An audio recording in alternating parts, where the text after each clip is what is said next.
Намираме се край Ново село, в прословутия парк, който е изграден преди селото. Спряхме, разгледахме и дойдохме в задната част. Това, което виждате на камерата, са една малка част от боклуците, които събрахме, почиствайки тази зона и прилежащи площи около нея.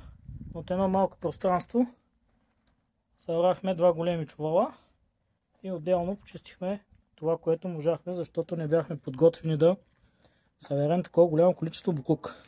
Важното е, че след нас, както се вижда на камерата, е доста чисто. Няма и помен от тарелките, шишетата, чашките. Мястото е много хубаво за пикник, но тук е момента да кажа и да отправя апел към всички хора, които идват и му се наслаждават. Нека да си почистват след тях.